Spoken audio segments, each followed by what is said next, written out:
Ketika tidak punya uang, ingatlah pola pikir. Menjual telur. Keluarga Pak Joko memiliki 4 orang anak laki-laki. Semuanya ingin berusaha dan menjadi kaya. Pak Joko lalu memberi masing-masing modal awal Rp60.000. Anak sulung melihat beternak ayam petelur menguntungkan, lalu membeli 1 ekor ayam dengan harga tepat Rp60.000. Berkat perawatan yang baik, ayam tersebut bertelur 1 butir per hari, dijual seharga Rp600 per butir. Dalam 1 tahun, penghasilannya adalah Rp219.000. Ini disebut pertumbuhan alami. Anak kedua juga tertarik dengan usaha ini. Ia mencari tahu dan mendapati bahwa biaya sewa 1 ekor ayam adalah Rp12.000 per tahun. Ia menggunakan Rp60.000 untuk menyewa 5 ekor ayam. Setelah 1 tahun, pendapatannya adalah Rp1.095.000. Ini disebut menyewa aset untuk berbisnis. Anak ketiga juga menjalankan usaha ayam petelur.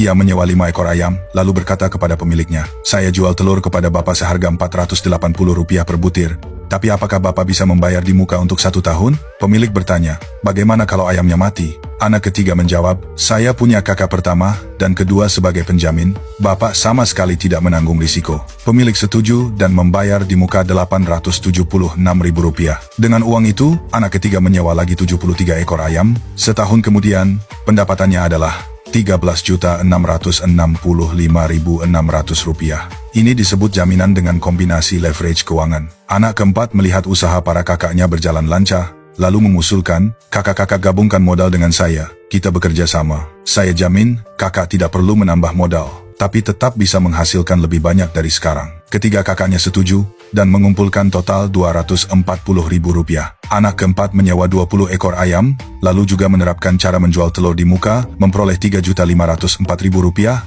dan melanjutkan dengan menyewa lagi 292 ekor ayam. Ketika skala sudah besar, ia menggadaikan 312 ekor ayam ke bank, dinilai 50%, sehingga bisa meminjam Rp4.680.000, lalu menyewa lagi 390 ekor ayam. Setahun kemudian, total pendapatan anak keempat adalah Rp120.590.400.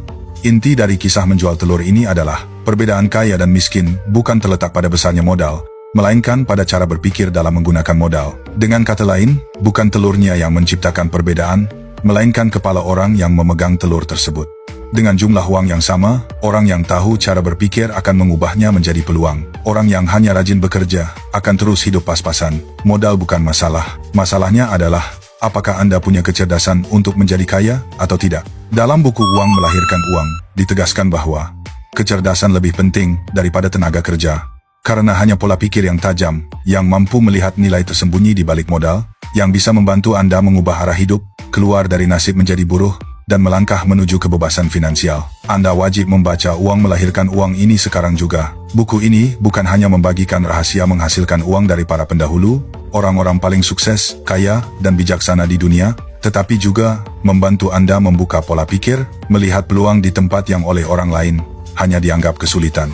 Jangan biarkan modal Anda terus tertidur. Biarkan uang melahirkan uang mengajarkan Anda cara menghasilkan uang dan menjadi kaya secara cerdas, dengan kecerdasan dan pola pikir.